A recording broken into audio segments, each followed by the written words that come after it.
The thing with ayahuasca specifically is you never know what to expect. They say the mother doesn't give you what you want, it gives you what you need. The red line is that you are the medicine and that everything is available to you at all times. There is nothing that is not perfect. There is this God essence that is within you all the time. And the medicines, they help remind us that, because we get so caught up in the society that is based on consumerism and marketing. And instead, it shows us something that's very primal, and that is that we are not alone here, that we are working with different forces of nature, and that we're working with the divine intelligence that is moving through us and through us experiencing itself. Welcome to the James Zander Trip, where we dive into spirituality, consciousness, mindset, plant medicine, and reaching your highest calling, your soul's destiny. My first guest is a very special soul. He is the co-founder of Vortex Retreats, and he has spent the last few years traveling around South America, learning from the indigenous communities and working with plants, breath work, movement, and meditation. He joins me today to dive into his ayahuasca experiences, his mushroom trips, the lessons he's learned from the plants, his relationship with God, how he overcame depression, his self-hypnosis experiments, and his wild hitchhiking stories. Please welcome my good friend, Jakob Gricar. Jakob, thank you for joining me. Thank you so much for having me. It's a pleasure to be here. Pleasure to have you here. So I wanted to start with the mind-body connection, because you have a really fascinating story about that from your childhood and teenage years. Do you want to get into that? Yeah, sure.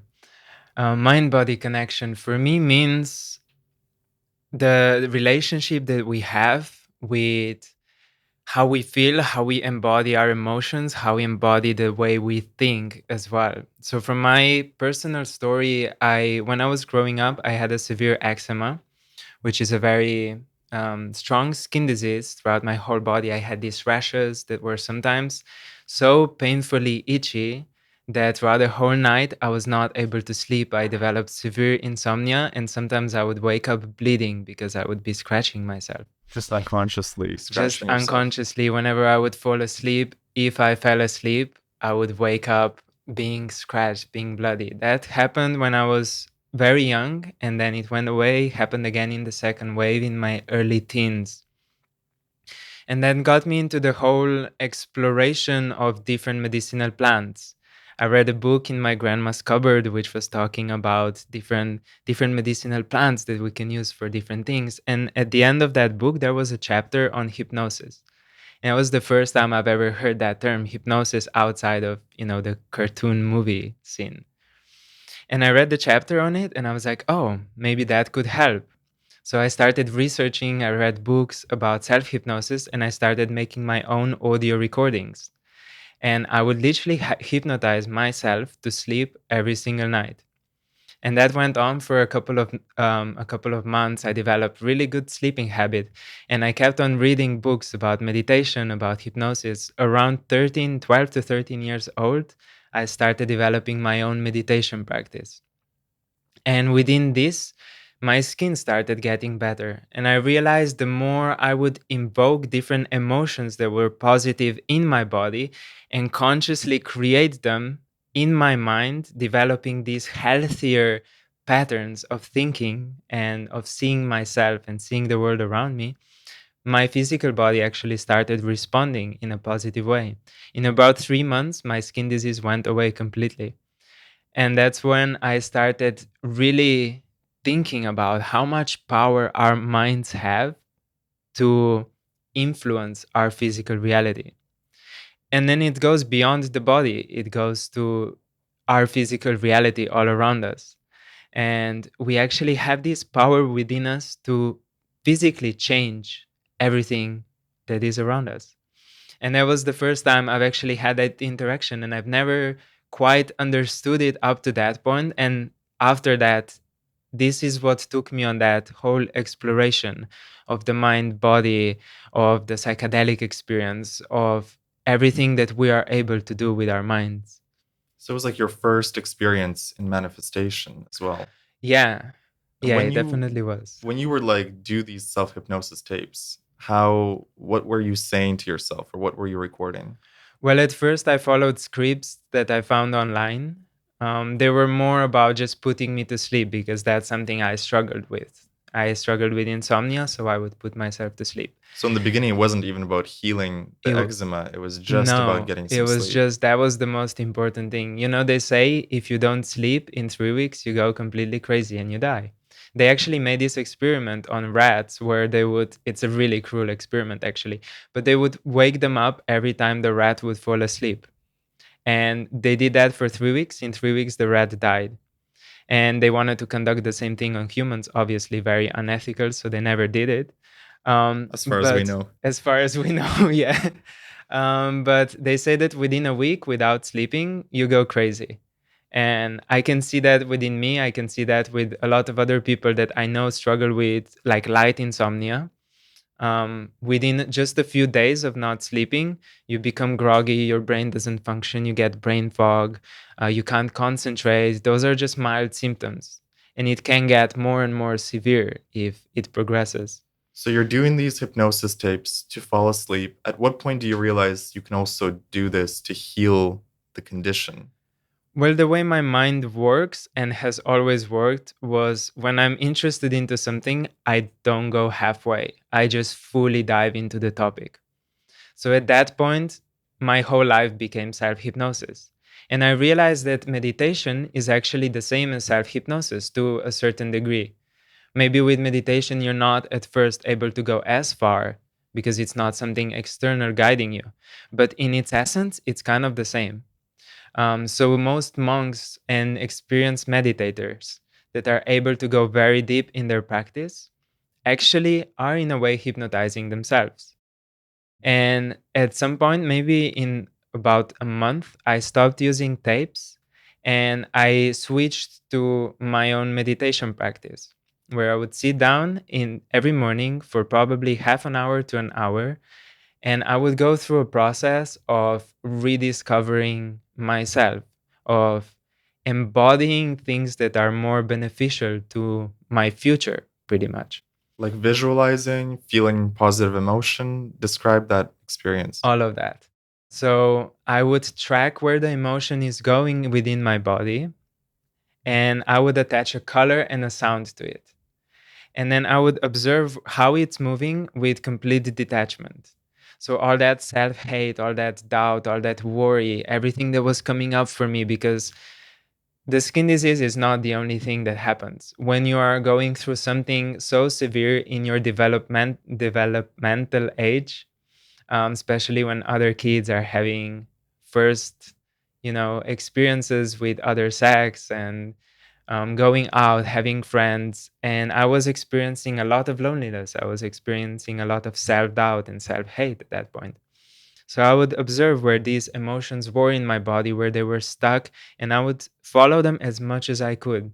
And then at some point, I created what I think is alchemy and just transmuted them into something that was beneficial. I decided to feel in a certain way, and I would create that feeling within my body. And then I would amplify it to the point where it was so strong, it was almost unbearable. And I would feel these immense amounts of joy and gratitude. It would make me cry, it would make me sob. Sometimes it was so painful, I had to stop. But it was these positive emotions that were both bursting throughout my body and I got surges of really positive energy. I got motivation to move again, to move my body, to do things, to go out, to explore. And at some point, just this pure ecstasy of life kind of transmuted, I think, whatever was physically wrong as well. And I think eventually this was what healed my body. And this was the entry point towards other types of spirituality and other types of self healing. Because if I had not discovered how much power we have in our minds, I would not change other parts of my life as well. If someone is suffering from loneliness or depression and they wanted to use a similar technique of tapping into those emotions, what would you recommend to them? I would recommend to start wherever you can. So there's a lot of tools that are available and it can be very overwhelming. When you search for something that you're going through and you search for the solution, there's a lot of marketing that happens. And everyone is offering you pretty much this pill that is going to solve all of your problems. So, whereas this is EFT, the emotional freedom technique, or trauma release, or whatever it is, it's not a one time solution. It's something you need to work through. It's a practice. It's a practice. And the most important thing at the core of this practice is to understand that there is nothing wrong with feeling lonely, and there is nothing wrong with feeling sad. There Accepting the emotion. Yeah, it's accepting the emotion, accepting the polarity. Because I think we had this conversation not so long ago, actually. I feel that the way the universe is experiencing itself in polarity, in duality. So one part is sadness, is loneliness. The other part is everything positive, everything that we want to feel. But you cannot understand what the positive emotions are if you don't have anything to compare them to. So it's just accepting that everything is going in cycles and everything is going in waves, and we're just experiencing every aspect of it. I feel like this understanding is much more important than trying to transmute it all the time and trying to feel great all the time. But it sounds like that's what you did when you were younger. The initial aspect was to transmute it. Yeah. But now you're more about accepting the whole spectrum. Yes, because sometimes the things become so overwhelmingly negative that we start going in a downward spiral. And when you're going in a downward spiral, it's really hard to pull yourself out from it. And it's the same way as if you're only accepting love and light and pretending that everything is perfect all the time. It's not a healthy way to be. The same way going downwards all the time, being depressed all the time, I realized it's not my optimal state. It's not what I want to live in. But accepting the duality of both is where I think the balance comes from. Would you say that we're still trying to sort of have most of our frequency in those positive emotions? Yeah, that is the neuroplasticity. So the brain adjusts to whatever you are doing the most. The way you learn habits, the way you learn to, for example, if you're constantly working on the computer, if you're writing codes for the programs, your brain is going to adapt to that and you're going to become better at it. If you're more into sports and you're doing more movement stuff, your brain starts adapting to doing more movement stuff. And maybe if you're not doing the programming, that becomes much harder for you. The same way when you're feeling positive things, the more you're feeling positive things, the more your brain is adjusting to learning how to feel more of that. And that becomes your baseline, your base state. So as you're doing those meditations, your baseline was slowly increasing because you were kept tapping into joy. It's like a vortex of joy. It's rewiring your neural network. And that is then what heals the body. Yeah, the body follows. So you healed the eczema, you healed the skin condition. And then talk to me about in your teenage years, were you still experiencing some depression or some loneliness? I actually haven't after that. My life completely switched around. I went to I kept meditating pretty much every day. I had consistent practice for years. And I got more into sports, I got more into travel. And I think this whole neural repatterning that I have done has showed me that the life that I was living was not aligned with where I wanted to be. And that is why eventually at 17, 18 years old, I've decided to leave Slovenia. Your home country. My home country, where I'm from, yeah. And eventually find other things. I was in a way looking for a teacher. I was in a way looking for somebody who could in person guide me through developing more. Where did that call come from? Like you're in Slovenia and you feel unhappiness, you feel like a mismatch between your environment and who you are. Yeah.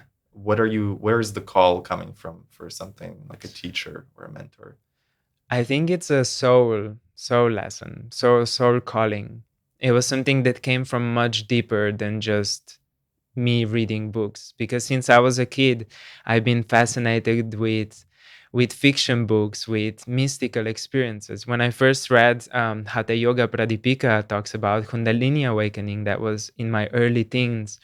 I wanted to do that. I wanted to see what that is like. It planted a seed in you, It didn't planted it? a seed, and all of these things planted the seed. And I think at some level, I never believed that what we are taught in school is everything there is.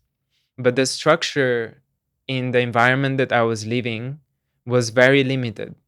So Slovenia is one of those countries where you're meant to follow a path. And that path is you go to school, you go to university, you get a job. Somewhere in between, you find a partner. Maybe you get married, and then you get a house, you get kids, and they do the same. And And I then it think a goes lot on of, forever. and I feel a lot of countries are like that. It's not something that resonated with me. I didn't see myself studying for another 5 years to find a job where I'm going to be sitting in the office. Was there a vision in your mind of what did resonate with you? Not exactly.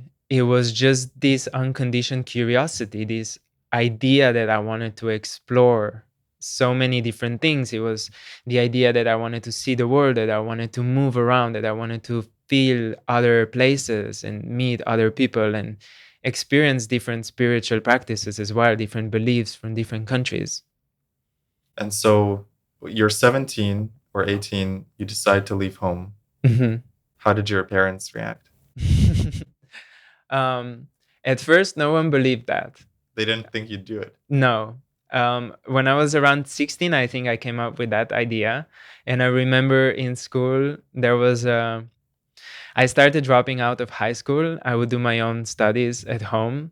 And I felt that all the schooling was a bit of a wasted time for me. So, whatever I needed to learn, I would learn really fast at home just before the exams. And I aced most of them. But most of the other time, I would either spend moving my body or learning about nutrition or meditating or reading books, listening to Tony Robbins seminars or different teachers that resonated with me at the time. And Following your own guidance. following my own guidance, in a way, re educating myself. And I knew that what I was learning at school did have maybe a little bit of value, but not a practical value that I needed in life because I wasn't gonna go to university. I wasn't gonna get a specific job. Um, so with that, I started telling people that instead of university, I'm gonna go travel the world. And the way they reacted was, which is, by the way, the best thing that a young person can do, right? yes, Like, I always absolutely. recommend to people, go take a gap year, go Yeah. backpack, go live in hostels, go wash dishes in some Mhm. restaurant, like in another country. Yeah, and I wouldn't say Experience that. only for a young person. I would say for anyone. For anyone, yeah. Just being outside of this structure that you grew up in, it's so valuable. It's stepping outside of the box and seeing it from the other perspective and being like, oh, this is where I grew up in, and if it doesn't resonate with me, I don't have to stay there. And it's, I think, to see that there's so much more outside the box. Yeah. We think we know that, but it's when we really start traveling and we experience other cultures, nothing really beats that Yeah. firsthand experience. Yeah. So you're 16, you tell them you're leaving, they don't believe you. And then They believed me. They just thought I was gonna come back in about a month. Mhm. But that didn't happen, did it? That didn't happen. No, it's been around 8 years now. Wow. So when you first left, how old were you? I think I just turned 19. 19. I was 18 to 19 when I left Slovenia. And what was the first country that you went to? I went for a trip well, I've traveled before a little bit. I think the first really bigger trip that I've taken was to Romania when I was around 16 years old. And then when I was 19, the first country I went to was Israel. Came back to Slovenia for a short amount of time and then moved to Barcelona. And that move to Barcelona was when I eventually completely decided to break out Of the Matrix. of the Matrix. That was In a the way. inception point. That was the beginning of like the 8 years of travel. Yeah, that was the move that made it all happen. So you moved to Barcelona, but things don't go super smooth in Barcelona, do they? No, they didn't. Tell me about that. At the time, I was working with network marketing company, and I was feeling that I kind of accepted other people's goals for that. I was never a person that would be wanting to grab more money and have beautiful houses and cars, but everyone in the company did. So I kind of adapted to their beliefs a little bit and their visions. Isn't that Uh, funny how we take on other people's goals, even yeah. subconsciously without noticing? Yeah, and it happens all the time. It happens when we look at what our parents want, and what they want is actually not what they want. It's what society tells them they want. Or what their mother wanted, what their Yeah. father wanted. Yeah, and we see other people, and we see, mainly it comes from marketing. It comes from TV, it comes from advertising. People show us that, oh, I have more material things, it makes me happier. Or the person that's the richest has the best life. Whereas, in fact, they're usually the most unhappy ones. Um, so I adapted their beliefs and I moved with the company to Barcelona. I decided that I'm going to open an office for them there. And once I was there, it hit me that maybe that was not exactly what I wanted. And I stayed there with a couple of my friends, and we started slacking a little bit on our work. We didn't know what we were doing. We decided to seek different hobbies as well and go out more than we were working. And eventually, the whole project imploded when one of my friends decided to leave with a big chunk of our savings. He stole your money, other people's money. Well, he decided to live with most of what we've put together. So what happened? Like you wake up or you find out that he's No, gone? actually, he told us that in our face. He just told us his justification of what the reality is. And at the time, I was going through my own spiritual process, so I didn't want to argue with that. I felt like all material things don't have as much worth, so I just let it go. And so now you're in Barcelona, you have no Close to money, zero. Yeah. almost zero money. Yeah. What happens? What do you do? We moved to the cheapest country we could find, which was Hungary. We moved to Budapest with another friend of mine. Good old Budapest. Saving the day. Yeah, and we found the shittiest jobs we could find. We worked in party hostels, leading people on pub crawls, um, pretty much, yeah, partying every day.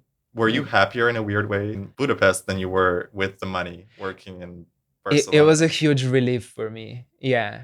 I feel like I've gone through stages in my life where I've lost everything. Just before I left Slovenia, actually, that was one of these moments. And then in Barcelona was another one. It happened again, like probably a year later in France, um, What where happened I in ended up, France? well, I ended up homeless for a little bit. I didn't come with so much money when I left Budapest and I traveled through Slovenia, through Italy, and to France. And eventually I spent all my savings and I ended up in the streets of France with nothing. But what I knew was that that whole party scene that I was participating in Budapest was also not my path. So, in a way, I was still seeking of where I actually see myself fitting in. But it's hard when you don't have a spiritual community around you. When you grew up in a box, when you grew up in an apartment where nobody talks about meditation, psychedelics, when they don't talk about finding new ways of being, of feeling. And I've always felt weird when I was doing that. And you don't know there's other weird people out there that if you just find the Yeah. tribe. Yeah, when you find a tribe, everything is easier. That's something we're actually aiming at doing throughout everything that we're doing now with all of the people around me. We're building up the tribe where it's more and more support, more and more communication, more and more guidance for people that are where we used to be and where we started. And so when you're homeless in France, what happened? Did you sleep on the street? I sometimes slept on the street. Most of the time, I hitchhiked. I used the app called Couchsurfing, where you could get. Oh, I love that app. I love it. It's the most brilliant backpacking app. You stay on other people's couch, and in exchange, when you have your own, you host them. And that would like save me quite a lot because I got fed. Could sleep in an actual house with a roof, and I got a shower, which is a huge plus. Plus, you meet some of the most kind, amazing people like I've The met. most generous ones. And what was the next step in your evolution from that point on? That's that whole part of my life probably went on for about a year and a half. It wasn't so long, but it was very intense. So I went from Barcelona to Budapest, through France to UK to London, and eventually in London, what happened was I got a job. I was working. I was paid pretty well, but I haven't seen sunlight. You know how London works Pretty for cloudy. months at a time. Yeah, and my jobs were kind of between working in fancy bars as bartender and working in fancy cafes as a barista, and the whole hospitality things also take a toll. So I ended up with severe depression again, and it's called seasonal depression. I understand that a little bit more now because when you don't see sunlight, your brain does not produce happiness molecules. Your melatonin is messed up. You can't sleep so well. And that pretty much brought up everything I've been experiencing when I was a teenager for me. So I decided to leave London. And with my partner at the time, we wanted to move to Australia. And just before we moved to Australia, I told her I will do a 3-month long trip through Southeast Asia. And throughout that time, I was just seeking thrill. I was seeking things that would make me feel the most alive. I would motorbike through Vietnam like crazy. I was hitchhiking through the whole Thailand, all the way from Bangkok to Malaysia to Kuala Lumpur, which took me 3 weeks. But one of the most profound experiences that happened, and the life-changing one, was in the north of Thailand. I tried mushrooms for the first time. And it wasn't a full dose, but it was just enough of a dose to break me out of that needing to numb through thrill. It brought me into the present moment, into my body, and made me feel that everything is going to be okay. And it basically cut the whole feeling of depression for the whole night while I was enjoying the mushrooms and the bonfire. Dude, mushrooms are so powerful. They're one of the most beautiful medicines, yeah. And they cut through the BS. You know, whatever is clouding your mind, it's like they lift the veil. And for Yeah. those 6-8 hours, you see the truth of light, the truth of love, Yeah. the truth about yourself. Yeah. So that first experience was, even though it wasn't a full dose, it was very powerful for you. It was life-changing, literally. The next day, what changed for you after that trip? It took me a while to process that, not because it was a profound psychedelic journey, but just because it changed how I was feeling so rapidly and so instantly. And just to be clear, until then, I have not tried anything aside from a little bit of weed in my teenage years and a little bit of alcohol. I was never a big drinker, even when I was bartending. So I've never tried anything else. So this journey literally showed me that there is a mind-altering substance that can help you break through these negative cycles. Months of meditation for me before, self-hypnosis, self-exploration, sitting for 2 hours down per day, were the same effect as not even a full dose of mushrooms. From one trip. Yeah. From one trip. It's insane. It's very powerful. It's so crazy in the best way. Yeah. That this one plant, actually many plants that we have access to, but mushrooms can completely change someone's paradigm. Mm-hmm. And it is actually something that happens when it starts rewiring your brain. What happens is we have certain parts of our brain that fire when we do things repetitively. So that's, for example, when you're driving a car, you forget you're driving a car. You go into this trance state where your body is acting automatically. Everyone knows that. They call it just the trance state. But what people don't understand is that your emotions are also stored as a chemical process in your brain. So whatever you are feeling kind of comes up on repeat as well. So in a way, when you're feeling a lot of frustration with other people, when you're feeling unhappiness where you are in your life, in your environment, that is something that your brain becomes puts on an autopilot. It's like clothes that you wear. So it's an emotion you're wearing. It becomes comfortable. It doesn't just become comfortable, but it becomes so ingrained in you that it keeps repeating over and over again. What's been proven with doses full doses of psilocybin is that it actually has the ability to completely stop that process. So, in a way, maybe you've noticed with your experience in mushrooms, there's a dose where it's a complete loss of self or loss of ego. And I think what happens in the brain is that this part where everything is automated just becomes so blocked that you cannot perceive yourself as what you thought you were, as these brain patterns. No matter if they're good or if they're bad, you just have no interaction with that anymore. But something that's not very well known is that small doses of psilocybin do the same thing. Microdosing. Microdosing. This is where a lot of scientific evidence actually can produce a big difference in someone's life. So after the first trip, the depression was still there afterwards? Yeah. It came back because it was one trip. Yeah. Did you start microdosing then? Or how did your journey with mushrooms develop? So from then it developed this fascination that did just not go away. So we moved to Australia, and as with many countries where mushrooms and different substances are illegal, I don't recommend finding that out, obviously, just a disclaimer. But there are ways that you can get it. However, when you first arrive to a new country, you don't know anyone, it's kind of hard. You have to find the most hippie looking person. Yeah, you have to.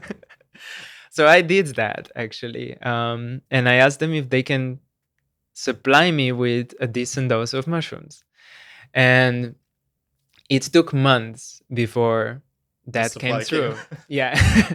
But within these months, my fascination was growing. That one half dose that I've done in Thailand has just been pushing me to research more. And I ended up reading a book called A Very Good Day by Eilert Waldman, which describes how she microdosed LSD to heal her depression. And it's like a yellow cover, I think, right? Yeah, it's a very good book. I would definitely recommend it. There's a protocol in the book that says you do one dose every third day. And I think that comes from Psychedelic Explorer's Guide, another book that's really, really useful.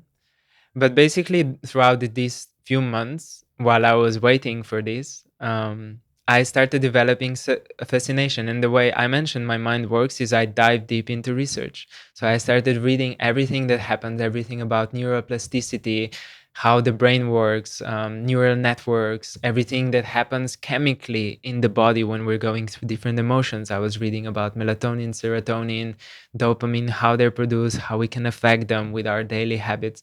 That's where my fascination for biohacking came from as well. I dove deep into the practices that would support that once it actually happens. So eventually, my friend brought me a bag of mushrooms, and I decided to microdose with the same protocol. So 1 day on, 2 days off. And microdosing means you take a sub-perceptual dose. So tiny dose. Tiny dose. So if you say one mushroom would be a full dose, you would take 10th of that. So it's meant to be sub-perceptual where it doesn't inhibit your ability to move around, to do daily things. But at the same time, it does block that part of your brain that wants to feel the same things or have the same mental patterns. Do you know which part of the brain it's blocking? We can research that. Okay. We can put it in, yeah. But basically it allows for the new patterns to come online. Exactly. Mm-hmm. Yeah. So I've noticed after probably around 2 weeks that the thoughts that would come up for me were very different. I would look out the window, and instead of my thinking mind being in everything I wanted to do in the future or being in anxiety of the past, it would just be purely in the present, looking at what is going on outside and enjoying it. And I've noticed myself observing that. And this is where this dissonance between the self and the observer happened, the distance between them. Was that your first experience of that? It wasn't. No, I've gone in that space throughout meditation quite a lot. But at that point, my meditation practice wasn't very strong. And this experience started like showing me that there is actually, you know, it's possible to like distance yourself and observe yourself enjoying the environment in the present moment. And that happened after maybe 2 weeks of following the protocol. And every time after, the day after, I would journal, I would make sure that I track my experience. And within probably a month and a half, my depression was gone. And Completely. not just gone a little bit, gone completely. I could not put myself in negative state, in negative spirals, let's say. I still had moments where I felt down, where I felt annoyed by things, frustrated by myself. But in a month and a half, that was not my state. That was not my baseline anymore. My baseline became the baseline of curiosity again. It's amazing. And I think Yeah, the lesson also is that, the consistency, taking it every third day or having trips, if it's a full dose, having trips once a month, something where there's a consistent pattern is what helps the brain finally rewire bit by bit. yeah. It's a really powerful tool for that. And so the depression was gone completely. You still have moments where sometimes things get challenging. Of course, we all do. What do you do in those moments? Like I said before, I think the most important thing is to just accept that, Yeah. to accept that it's a part of the duality of life. We all go through moments where our thoughts, our emotions are not the most highly beneficial ones. And in order for us to understand what is really positive, what is optimal, we need to understand also what is not. So if we constantly live in the state of pure bliss and pure joy, we don't have anything to compare it to. We cannot actually appreciate how good we feel if we don't feel bad sometimes. That is my perception of it. And of course, maybe someone doesn't feel that way. But I know from feeling very depressed for longer periods of time, it's something that's almost impossible to break out of unless you have guidance of other people or guidance of the medicine of the plants. Yeah. Um, so when you go into these circles, you don't see yourself how far down you go. But then at some point you realize, wow, this is not where I want to be. So still having this realization, you can change your baseline. You can start feeling better and better, but don't forget what the lowest points are, because the more low you feel, the higher you can feel as well. It gives you this dance, this roller coaster of life. And right now, where I am right now, when I feel these states, I honor them, I appreciate them. I don't dwell in them, which is a key difference, Mm-hmm. but I honor them. And You probably appreciate them too in some way of yeah, I get to feel the contrast, the yeah, juice of life. And then you yeah, know that you'll be able to bounce back from that. for sure. And just the trust in divine, in the source, comes very strongly here, because you know that you are given these experiences to grow. There is no negative emotion that just comes out of nothing. There is a lesson there, just as it is in positive ones. They're not just there for you to enjoy it, it's for you to learn something from it. In the same way, all the quote unquote negative experiences in life, they come as lessons. So the more we appreciate them as lessons, the less we dwell in them. Yeah. And the more we learn, and then we don't need to repeat them again in this vicious karmic cycle. It's like learn the wisdom of the lesson, not blame yourself or beat yourself up for it. Yes. Um, when was the first time you tried a full trip on mushrooms? Or was that many years later? That was quite a bit later. Yeah. After my experience in Australia with the psilocybin microdose, I felt a really strong call to go to Peru to try ayahuasca. Now, where did you first read about it in the books, right? I've never read about it. I started listening to podcasts, and it's something that started coming up and up more. And you just felt the call, like you resonated with the plant ayahuasca. Yeah, it was a lot of synchronicities that I could not ignore. So almost every podcast that I would listen to would at some point mention ayahuasca. Almost every time I would talk to someone. They told me about their friend who knows a friend who went to Peru and tried ayahuasca. And it just kept on coming up and up more in my life until it was like consuming my curiosity so much that I couldn't deny it. I see them as like little clues from the Yeah. universe. Like something keeps popping up, and no matter how much you ignore it, or maybe you don't ignore it, but it's like you follow the breadcrumbs. You're Yeah. like, I know there's something here for me. They're like little notes. And Yeah. if you ignore them, they just become louder. What I've learned within my entire life is that if you keep ignoring the signs long enough, They're gonna scream. they're gonna scream. The same way as when you ignore what your body is telling you. If you're not in tune with your body, if you're starting to feel headaches and you don't start wondering why that is, you don't change anything in your lives, eventually these whispers in your body become screams. And the same way the universe is talking to us. If you are quiet enough, if you are perceptive enough, you start seeing the little synchronicities that are showing you what your next steps are. The listening is part of that process. The listening, the observing, the quieting down your monkey mind as well. And because ego wants to control, ego doesn't want to change things. So in this way, this is kind of like a battle between ego and the universal synchronicities. But if we don't listen to these tiny little signs, sometimes you're going to get something big, like your whole life might fall apart for you to change your environment. I find that like I don't know if for you it's the same, but the shrooms opened up my listening capability, the intuition, you know, Yeah. like things that I was ignoring maybe in my youth, suddenly I could see, okay, this is a clue I need to follow. This is a voice I need to listen to. Yeah. It's like something came online that maybe was still there before, but less audible. Yeah. That is pure intuition. Yeah. And that comes, I think shrooms are an amazing tool for that. It just opens you up. Yeah. It's fantastic. I do think they're just one of the tools, though. I don't think course. they are necessary.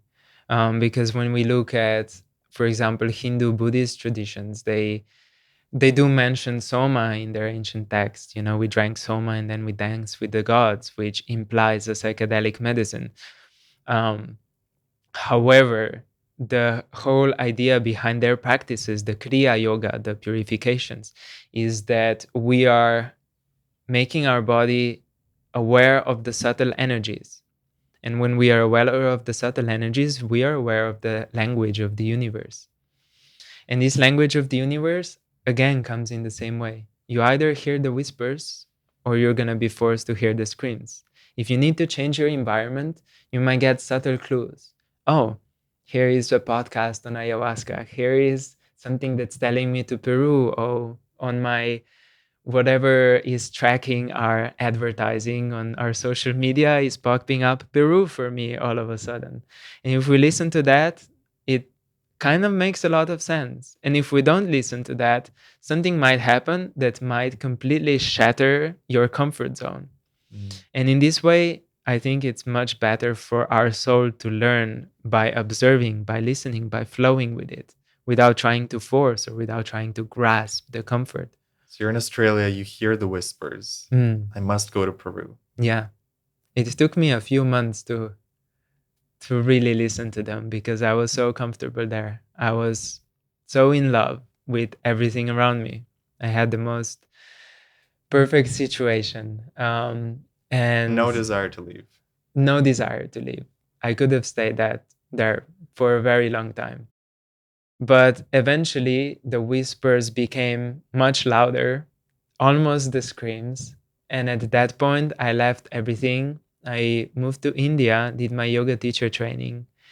And from India, came through Europe and flew to Argentina, which was my first stop in South America. Why Argentina? Well, it was the cheapest flight. Oh, okay.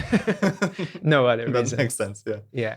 It was very easy to get from Barcelona to Argentina. And I was thinking my route will be stopping in Argentina for about a week or two and then making my way up to Peru. That didn't happen, did it?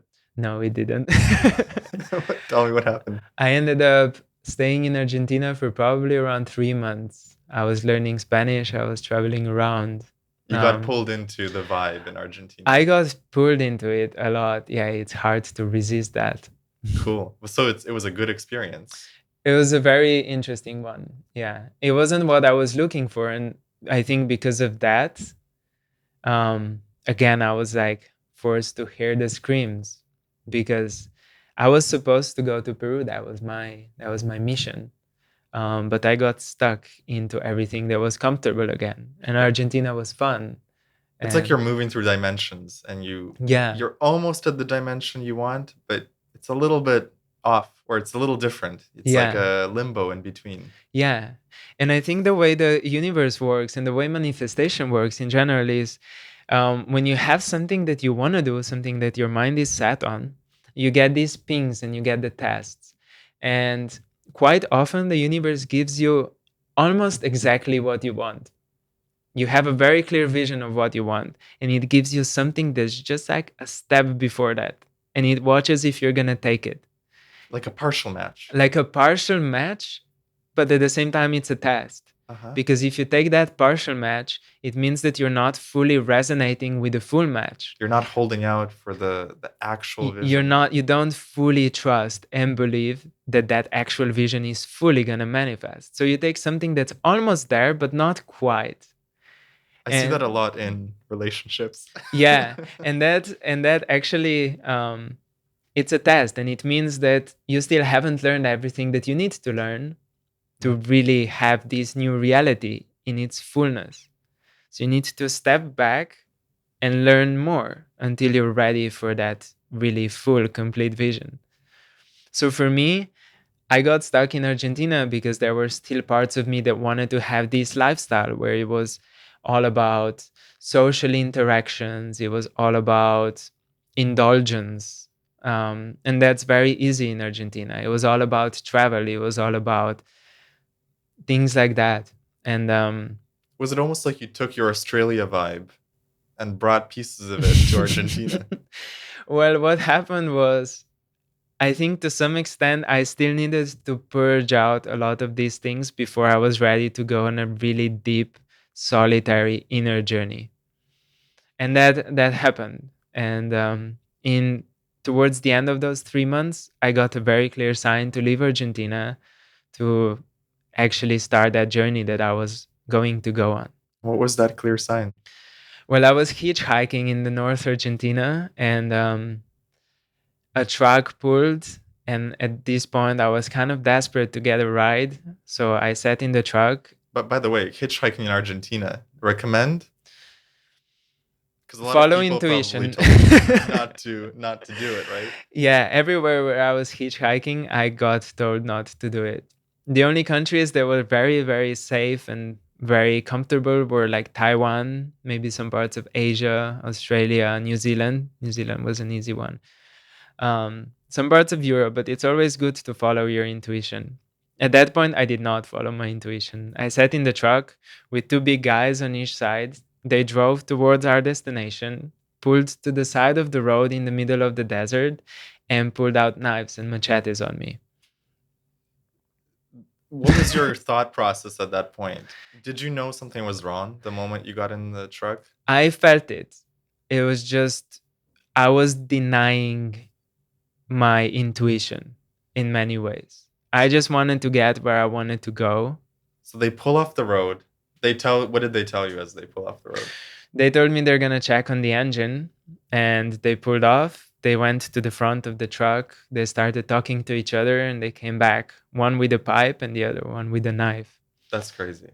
It was pretty intense. So, it was a very strong message from the universe that something needs to change. And at that point, I thought I'm going to die for sure, because my intuition, as coming from years of martial arts, was to fight. So when he pulled the pipe on me in the car, I grabbed the pipe, I pushed him down, and then I felt the knife in the back of my rib cage. And the guy basically told me, I'm going to kill you right now. And at that point, I had this realization that I am about to die right now. And that is what it went through my mind. There was a little bit of acceptance. There was mainly panic. And it was a very intense moment. It was a very strong trip. And my whole body just flooded with so much adrenaline. Holy shit. Yeah, that was a strong experience. And I ended up giving them everything I had. They dropped me in the middle of the desert. They let me go, which was pretty kind and generous of them. And You didn't know they'd let you go, right? Because no, I had no idea. they wanted your They money. wanted my money, my phone. Yeah, they left me with just some of my clothes, pretty much in the middle of nothing. You're in the middle of the desert Yeah, with just a highway with in just a between. highway. And I ended up stopping the car by stepping in front of it because there was almost no cars passing on that No one road, would pick you up. and no one would pick me up. I stood there for 5 to 10 minutes and then I ended up stepping in front of the car to stop it. The driver took me to the police station, and then the whole nother story started. Um, but yeah, eventually I think this was my push that was showing me that something's wrong. Things are not super aligned. And it was also created a little bit of trauma in my body, just like being in this fight or flight response for like a little period of time, where I think my angels were looking over me and there was divine intelligence in the whole situation. But it was a strong message to cut the bullshit and start doing what I came there to do. I'm curious, like before that incident happened, did you get any sort of signs that it was time to leave that you I ignored? probably did. I just, that's what I'm saying. Sometimes we don't, Yeah. aren't quiet enough. Our mind is like so active, or we push ourselves into so many things that are not right for us that we just And ignore the little signs. so you go to Peru Yeah. And I started working in ayahuasca centers immediately. from the Um, get-go. from the get go, I messaged quite a lot of ayahuasca centers, saying that I want to trade teaching yoga in exchange for staying with them and learning. And that manifested pretty instantly. Actually, the same day as I arrived to Peru, I got a reply of one of the centers. Tell me about your first ayahuasca experience.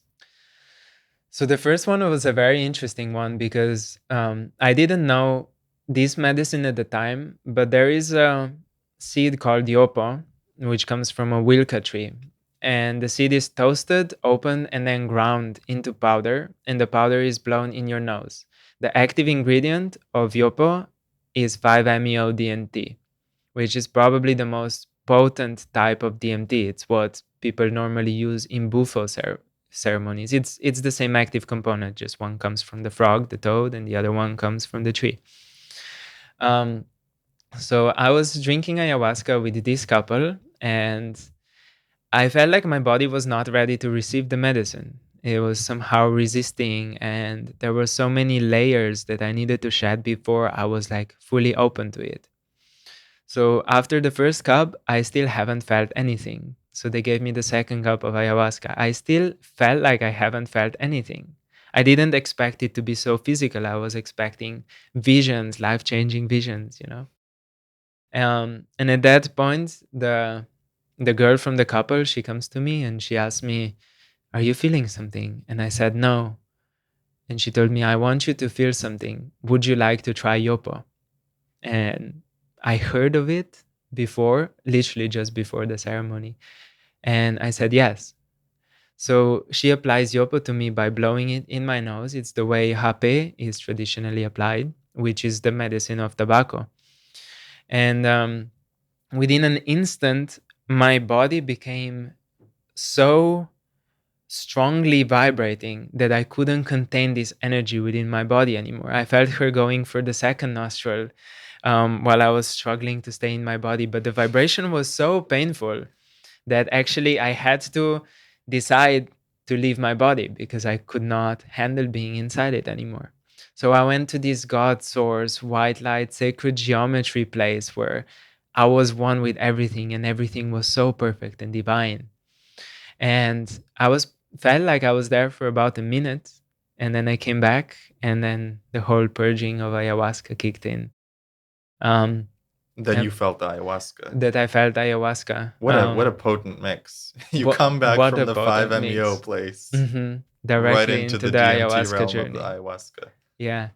And then the purging started, and the purging was pretty intense, went on for a little bit. And the way they held the ceremonies was like drinking ayahuasca 3 times in the night.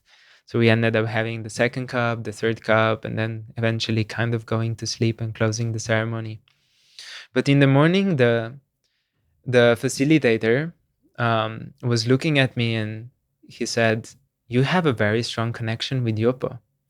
And I was like, "What do you mean?" And he said, "You were there meditating for a really long time." And I said, "I thought that was like 1 minute. You know, I went to the God source, I met the creator, I came back, it was pretty short." And he was like, "No, you probably meditated sitting there for about an hour." So um, he said that he was receiving the message at the same time from Yopo that I should be serving Yopo. But he said, in order for me to do that, I need to learn from it.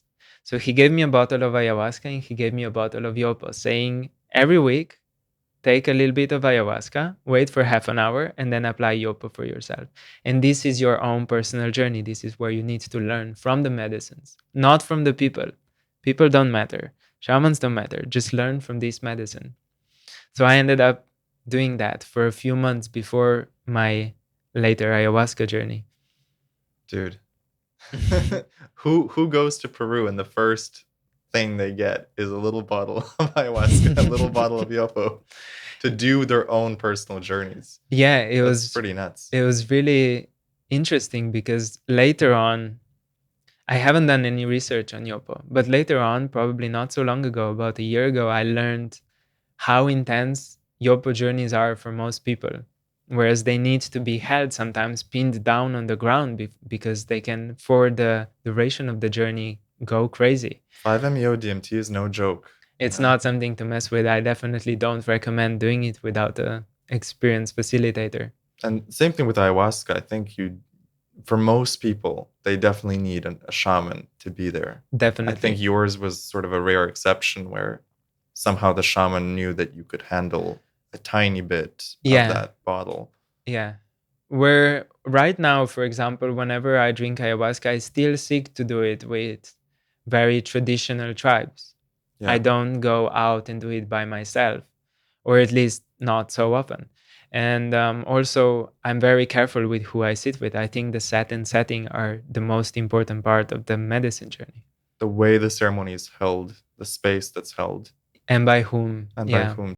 Talk to me a bit about that, because that's super important to mention. Yeah, that is something I would definitely talk about, whatever the medicine journey is. It might be mushroom, San Pedro, ayahuasca. It's important to find somebody who has extensive experience of working with this medicine. And that is because when we open ourselves to the medicine, when we set an intention, basically our energy field opens up. And our energy field is like or our aura, it's like a shield. Once it's open up, the field is open to anything. So no matter if you believe in entities or not, if you believe in spirits or not, no matter what your beliefs are, you can see that when you ingest something that's an outer substance, something that comes from outside of you, you are allowing yourself to be influenced by things outside of you.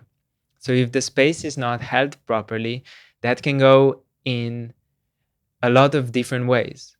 So that can go in a very negative direction as well. I do believe that there's a divine plan behind all of it, even the negative experiences. However, quite often you don't need to have them. Quite often they just happen because of carelessness. And when I say space being held properly, when we talk specifically about ayahuasca, I've drank with Western people that are serving it, as well as with people that come from indigenous tribes such as Hunikun, Yawanawa, Kashinawa, Shipibo. The way they serve medicine is in a very different way. They actually make prayers, they talk to spirits, they talk to the spirits of the plant, or they sing Icaros, which is the song of different plants, the very essence and vibration of the plants that are in a way prescribed to you for healing. So the way homeopathy works, the way the Western medicine works, you go to the doctor, they prescribe the medicine for you, and this medicine heals you. The same way ayahuasca and the shaman together are your doctor in this journey. So they prescribe different medicines to you. For example, in Shipibo tradition, they would sing Icaros, which is a frequency of different plants, into whatever needs healing in your body. In a way, it's actually the same as homeopathy, because homeopathy is a vibration of different plants, and so is Icaros, but that comes through the song. And you've since your trip to Peru, which was many years ago, right? You've Mhm. done many, many journeys with ayahuasca. Yeah. What are the biggest spiritual or even 3D lessons that you've learned from doing this medicine?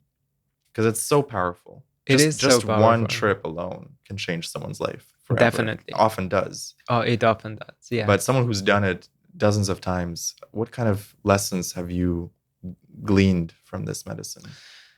I think there's a red line between all of them. And there's the thing with ayahuasca specifically is you never know what to expect. They say the mother doesn't give you what you want, it gives you what you need. They call her mother ayahuasca because her nature is very loving, it's very giving, but also sometimes it's like a little bit harsh. It's going to give you exactly what you need. So each journey can look different. Sometimes the journeys for me were very physical. There was no visual aspect to it. I might have felt where there was stuck dense energy in my body and I would help move it and she would help move it. Sometimes it was very visual and it's all it was. I would be moving between different colors and different spirit realms. And what I've learned, I think, if I draw a red line between ceremonies that go in a very hard direction, where it's basically really hard lessons, it's really hard journey, and the ones that are really beautiful and very poetic, and all I want to do is dance and sing all night.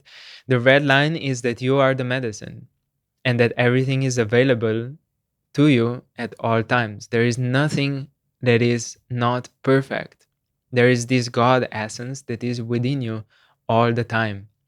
And the medicines, they help remind us that, because we get so caught up in the society that is based on consumerism and marketing. And instead, it shows us something that's very primal, and that is that we are not alone here, that we are working with different forces of nature, and that we're working with the divine intelligence that is moving through us and through us experiencing itself. So, within this way, instead of being caught up in these small problems that we think we have in our day to day life, it shows us that these problems are just the way the universe experiences itself. And that you don't need anything else. You don't need healing. You don't need anyone to come and save you, because where you are and who you are is perfect. And this was kind of the red line that comes through all the ceremonies. Total self acceptance, self love, connection with the divine. Yes. Because how could you not love yourself when you know that you are everything, that you know that you are God? And in the same way, it goes to accepting the shadow aspects of ourselves as well. Sometimes, in the way some ceremonies are held, they become quite chaotic, and those are actually my favorite ones. The Hunikuin ceremonies, for example, they become very, very loud. They dance a lot, they sing a lot. And when they hold space for mainly for Western people, I haven't seen that happen so many when it's just the indigenous. But when they hold space for Western people, quite often there's at least one person that's heavily purging a lot of really deep shit, let's say. And at first, when I was first seeing this, I was thinking, wow, this person is really, heavy. They're really dense. They're really toxic. And throughout a few ceremonies like this, when I was actually supporting to hold space for that, um, I started to realize that it's not that person. That person is the aspect of me. And my healing journey within that ceremony is me accepting that this is also a part of humanity. This is also a part of society. We cannot just think in our spiritual community, we're all healers, it's all love and light. No, we have to look at the collective. And the collective has some bad stuff going on. We still put trash in the oceans. We still, have these corporate companies that are basically consuming. We're still selling pharmaceutical drugs to people that don't need them for money. These aren't dumb. This is not bad people and bad companies. This is an aspect of ourselves. And quite often in the spiritual community, I see there's a lot of dissonance from there. It creates a lot of polarity again. And it's thinking that, oh, we are love and light, we are healers, we are blessing the earth, we are whatever. Not like and them. Not like them, they are bad. But accepting that shadow aspect of us is not fighting the war, because when we resist something, we're actually feeding it.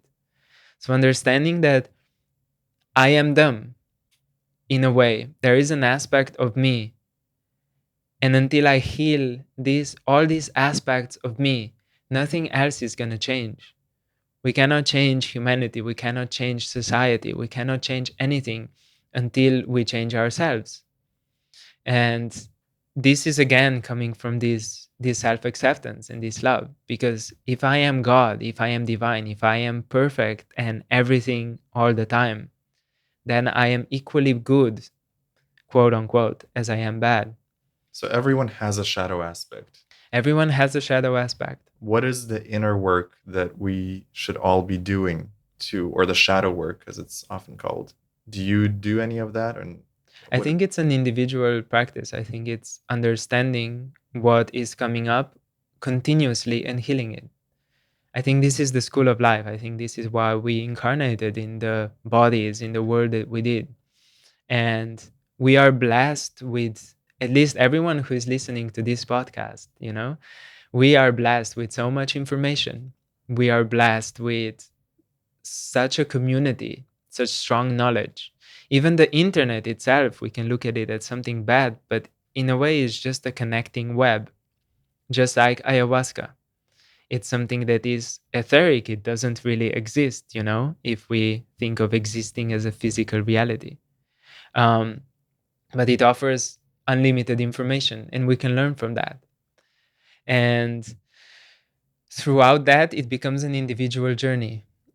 And when you realize that you are divine and you let yourself in complete devotion become an instrument of the divine, then you're going to notice that things come up in you that are not of the highest vibration. So, for example, if somebody cuts me off in traffic, I might feel that anger come up for me. And what do I do with that anger? Because this is not my anger. This is the anger of everyone. This is the collective anger. This is the energy of what needs to be transmuted. So what do I do with this? I just look at it and I accept it. And I accept that this is what I am.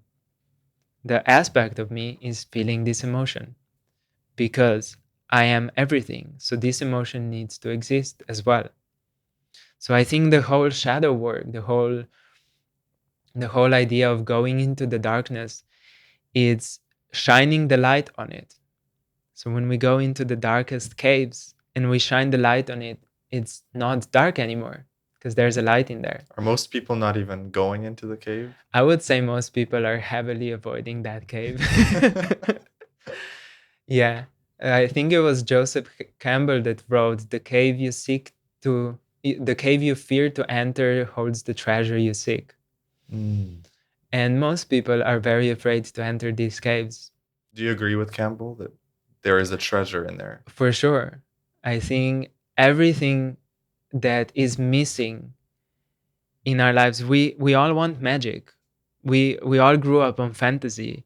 We all want to live in a world where everything is possible.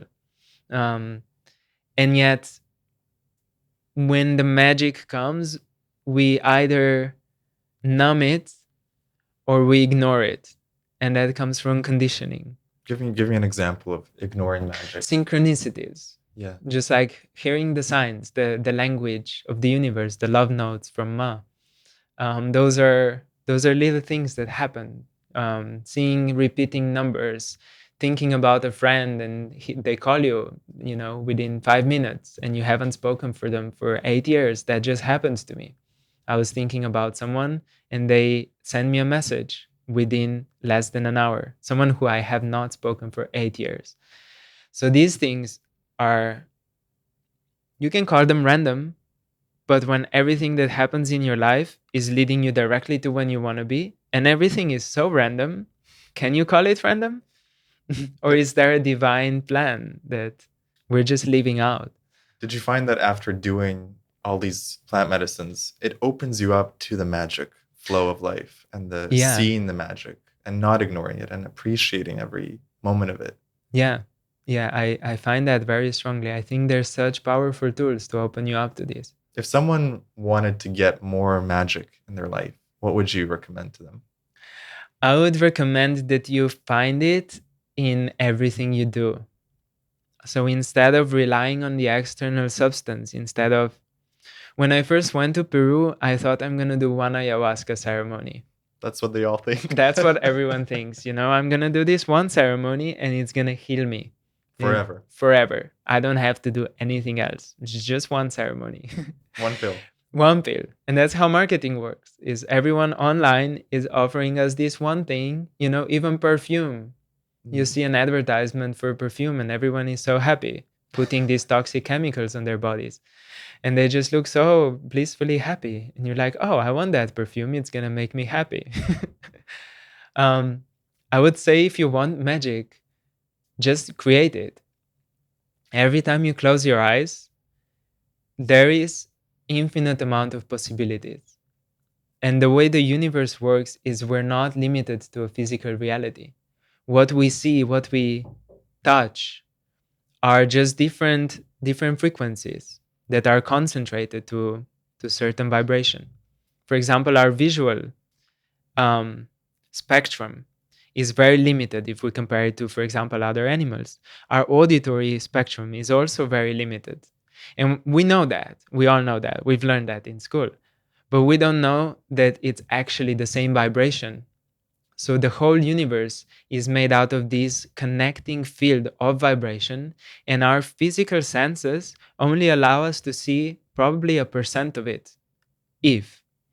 And when we meet people that are psychic, that are able to see in other worlds, or when we have experience with psychedelics, those things open up for us. And then we just deny believing that that is there all the time. We just think, oh, this person is psychic, or we don't believe that they're psychic, Maybe we doubt that they exist. Maybe we think they're charlatan. And the same with psychedelics. We think these experiences are limited to psychedelic journeys. They're just imaginings. They're just just hallucinations. It's just your mind blowing up a little bit of DMT and you're just hallucinating a little bit. The reality is that it just opens up the veil. It just strips you off your limitation of the five senses. Looking Suddenly, behind the veil, yeah. you have perception of everything that is. And you can either rely on these substances to give you that, or you can think it's something that's outside of you. Or you can start to quiet yourself down so much that you're able to perceive that in your day-to-day life.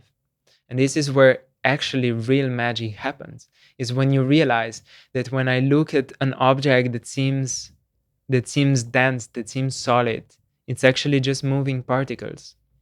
And that's something quantum physics has been talking for a little bit. The problem with quantum physics is that it's full of scientists, and scientists think in equations. But instead of thinking in equations, let's think in magic. Let's think that we don't need to understand it intellectually. We need to experience it. And what's a good example of that? It's emotion. It's manifestation. It's the thought in your head. The thoughts, you cannot grab them. Same with emotions. They're not something you can quantify, but it is very present in your body. And just like when you see, when you look into dimensions, the second dimension, if you look at the square, that's a second dimension. If you look at the cube, that's a third dimension. But let's say you have this cube and you shine the light on the cube. You see the shadow of the cube is the square. Mm-hmm. So the third dimensional objects always have a shadow of this two dimension. So the same way fourth dimensional experiences have shadow that is the third dimension. So whatever we feel and perceive in this seemingly solid reality, it's actually just a shadow of the dimension above that. So our emotions, they're not graspable. Our thoughts, we cannot grasp them. We cannot put them in the third dimension. We cannot limit them to time or space. But they are, in a way, what is creating our entire reality. And I think this is how this power of healing your physical body or manifesting your physical reality can actually happen.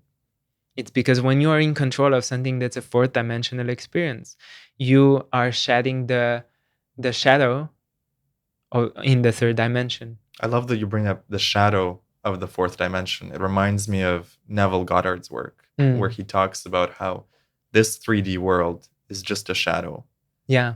And he actually talks about the fourth dimension being the real world, like the world of your imagination, the mental world is the real world. And this is just the time delayed shadow. Exactly. Do you have any manifestation techniques, or do you work with intention or affirmations? Or I'm curious about your practices around manifestation. So the retreats that I lead, we actually incorporate a lot of these things in there. We do a lot of practices such as emotional freedom technique. We do trauma release exercises, which are more like physical ways of dealing with emotion.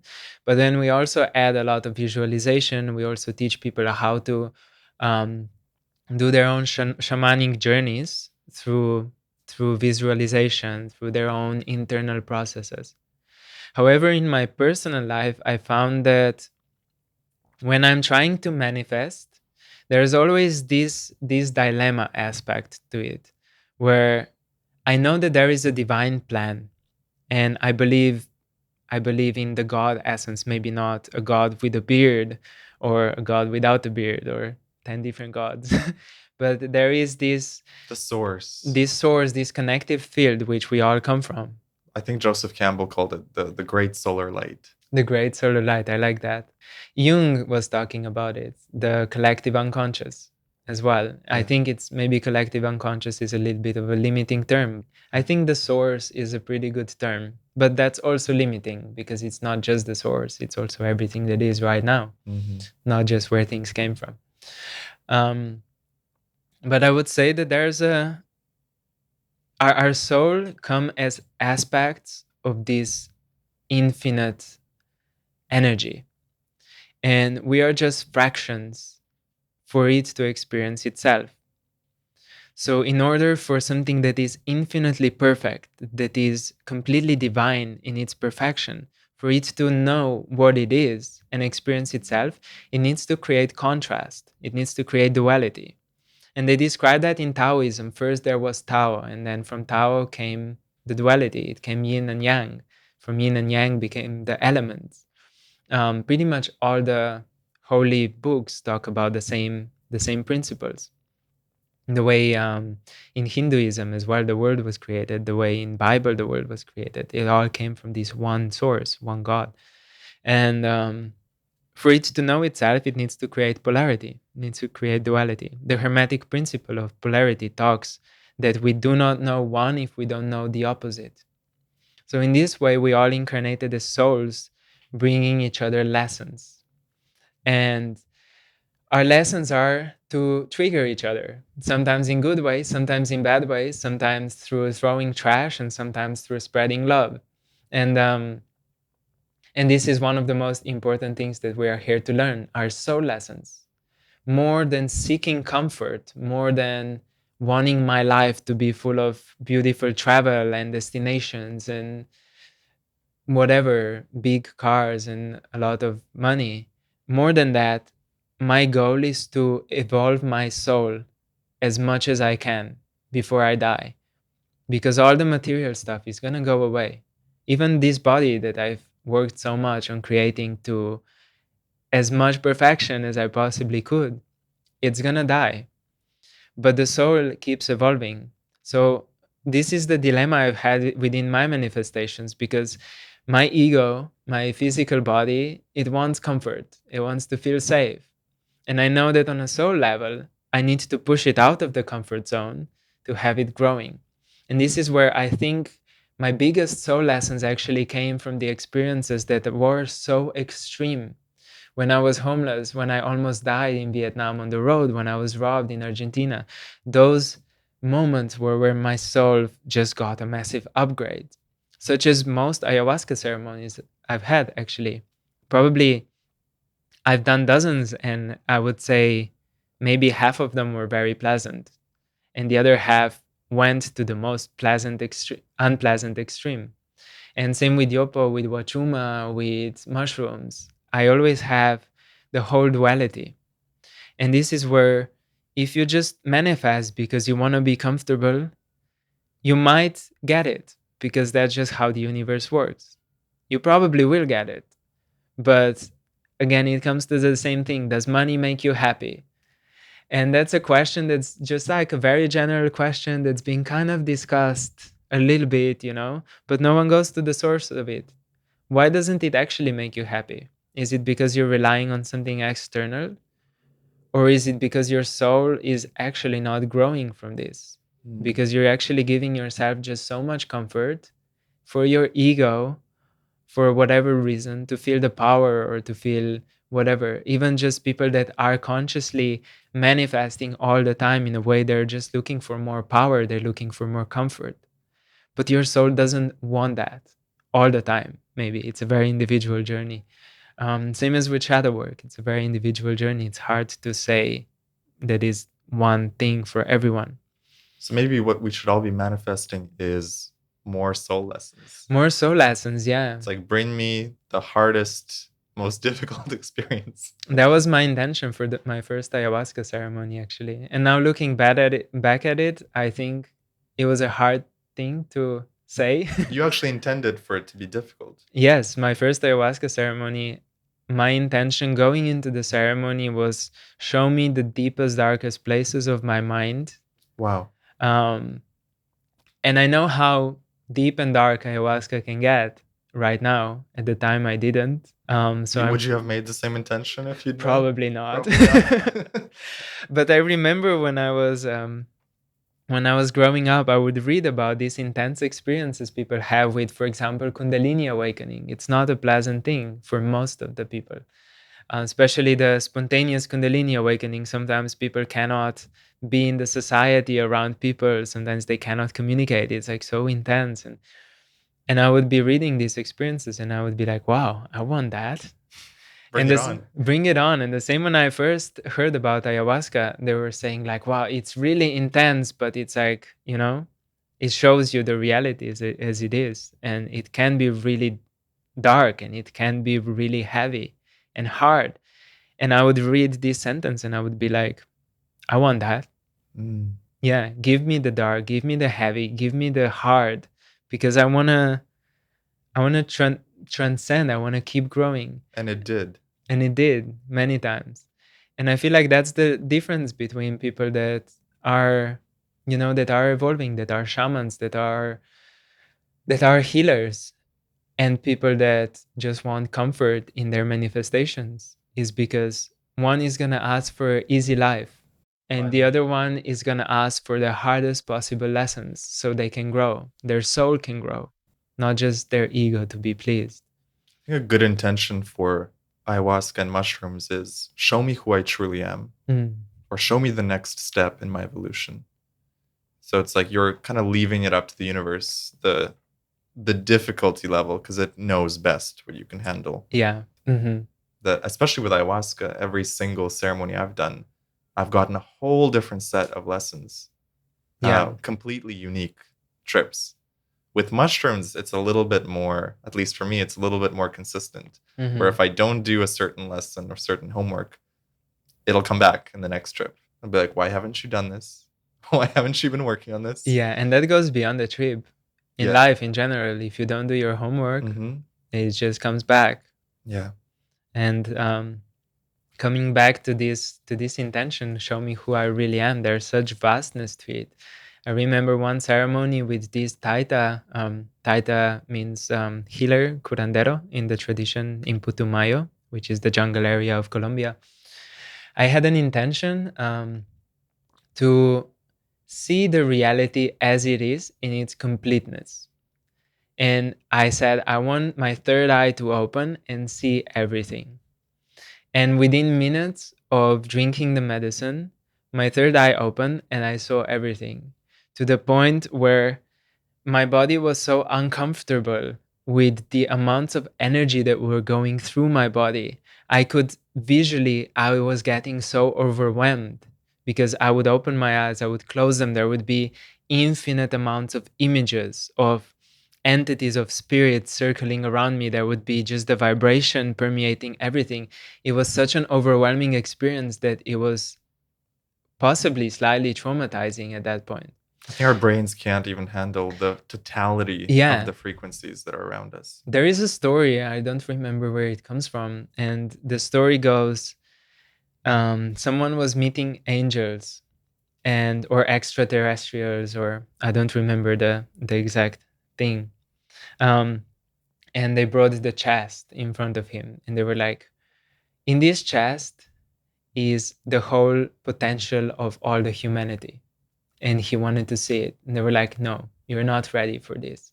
And he begged them and begged them, can I please see it? I want to see it. I really want to see it. And they were like, we're going to open the chest for the size of one hair. And that's all you can get. And he was like, okay. So they opened the chest for the size of one hair. And the amount of energy, the amount of light that came out of that box was so intense that it was terrifying. So I think this story describes our fullest potential. It's so beyond our imagination. It's so beyond everything we can perceive that it's terrifying. And when you have this intention for the ceremony, for me, was one of the most terrifying things. And it wasn't anything bad about it. It was just the amount of energy that was flowing through my body and around me was so intense. The intensity takes your breath away. The intensity can be so powerful, can be so overwhelming. I thought shrooms could get intense on a heavy dose, but ayahuasca takes it to the next level. It does. Yeah, it's a powerful psychedelic. What do you think is the true nature of the universe? Like, having experienced so many different realms, what are your theories on where are we? Are we in a dream? Are we in a hologram? Do you have an understanding of that? I would say I have an insight from my perspective. Again, being in a limited human form, I think there is a, as I've said before, there's like this totality, there's this source that just wants to experience itself. And that is the energy that in its essence, it's everything. So it's perfect. And it's encompassing everything. So the way it experiences itself, it fractures or fragments into infinite amounts of possibilities. Some of these possibilities is this little spectrum of humans. Some of it is the spectrum of spirit world. Some of it is the animal, plant world. There's so many different dimensions, so many different universes, so many things that we cannot even comprehend or we never will. But as humans, we just incarnated in human form as fractions of the divine. That's why when people die, and we can know that from near-death experiences, from hypnosis sessions, there's this wonderful author called Dolores Cannon. She writes books about her work, and her work is hypnotherapy. So at first she started hypnotizing people and realizing that when they describe their past lives, they're not just describing their past lives on Earth. And the scenarios that they described were extraterrestrial scenarios. And then some people put their stories matched, even though they did not know each other, even though they come from different backgrounds, different parts of the world, they did not know each other. Different people, different transcriptions, different times, and their stories matched. So Dolores Cannon started putting everything into books. I think she has 19 books written, which are just transcripts of all her hypnotherapy sessions. And throughout that, she accessed people's superconscious. And superconscious is the aspect that maybe it's been touched in psychotherapy, They call it subconscious, but that's a very limited term, because it's not actually below consciousness. It's quite above it. That's why she calls it superconscious. Is that like your divine self? This is like your divine self. This is your essence. So when you go into other lives and other planets, you can see where you came from, maybe, or where your soul feels most at home, or different interactions between different worlds and dimensions, or maybe like pre-written civilizations. But when you're talking to superconscious, that's the essence of what is. It just knows everything, because that's that fragment of the source that's not limited to a physical form. So she talks with people and she asks them questions. She asks them questions about their past lives, maybe on Earth, maybe on other planets. And the first time I've heard one of her books, and I've intellectually kind of understood this idea that maybe we're incarnating. I've been heavily influenced with the Buddhist and Hindu tradition. So I know that maybe this life is not all there is. But it wasn't until I heard Dolores Cannon's work that my perception completely changed. Because we can listen to science as much as we want, and science is really trying to prove everything. I'm not denying it, but it's very limited. Whereas when you talk directly to people's superconscious minds, when they describe same scenarios, not knowing each other, totally different backgrounds, how is that possible? So they must be tapping into a unified field of consciousness. They might be tapping into something that is beyond our perception. So we know that that exists. It's like 100 Monkeys effect, When I first read some of her books, it was just mind-blowing how undeniable it is right now. Because if my conscious mind, my monkey mind wants to start negating it, it actually becomes really difficult, because in a way, she's scientifically proving it. And I would definitely recommend that everyone at least looks into her work a little bit, because is there a book you recommend from her to start with? The Convoluted Universe is a good one. I think it has 3 volumes. Also, you can get it on Audible. You can listen to audiobooks. It's much easier way to digest it.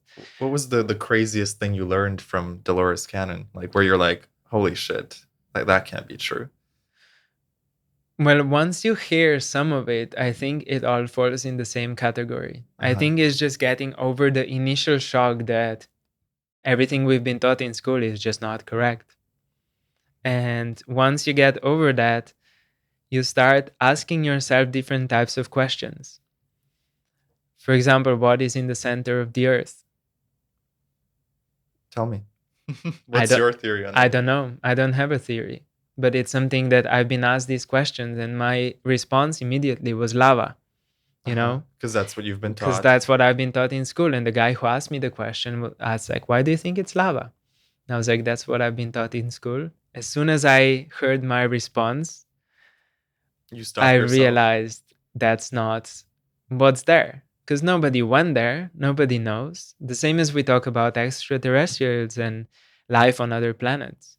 Who's been there? Who knows? But isn't it true that they've done scientific work to figure out? Quite possibly. I think science is very limited. I think when we look at the human body in itself, when we talk about medicine, for example, I think science is so far behind traditions that have been doing it for thousands and thousands of years. Science is something that has been around for a few hundred years. And you've worked with many indigenous tribes in Peru, in Ecuador, in Colombia, and also the Brazilian tribe that you have been working for a year and a half. What kind of wisdom or knowledge do they have that Western civilization doesn't have access to? I'm just going to go slightly off topic to this question, and I'll just come back to it. There's this really fascinating thing when we look at the indigenous communities. In Mexico, Kukulkan is one of the gods, the feathered serpent, Quetzalcoatl. It's another one. When we look at Hindu tradition, and right now where we're doing the podcast in Bali, we can see a lot of Hindu depictions of different deities. And quite a lot of them look exactly the same. The seven serpents over the top of the head is one depiction that can be seen in Aztec, in Mexico, in the pyramids. Also, the pyramids, they exist in Mexico, they exist in Egypt, they exist in Asia. Um, so there's a lot of very strong commonalities among different traditions that are really ancient. And then if we look at the systems that are overlooking, for example, the body, Ayurveda, from the Indian Vedas, from the scripts, which is the basis of yoga as well. Um, they talk about body in a very specific way, and science is just barely starting to catch up with this. The same with Chinese medicine. Chinese medicine talks about meridians in the body, these energy channels.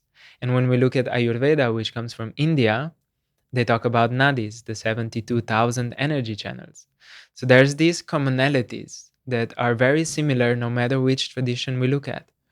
For example, breath as well, working with breath work, pranayama in Hindu tradition, in Indian yoga, as well as Taoist breath from China, as well as Andean breathwork that's coming from the Andes in Peru and the Amazonian types of breathwork. They've all had these traditions for thousands and thousands of years.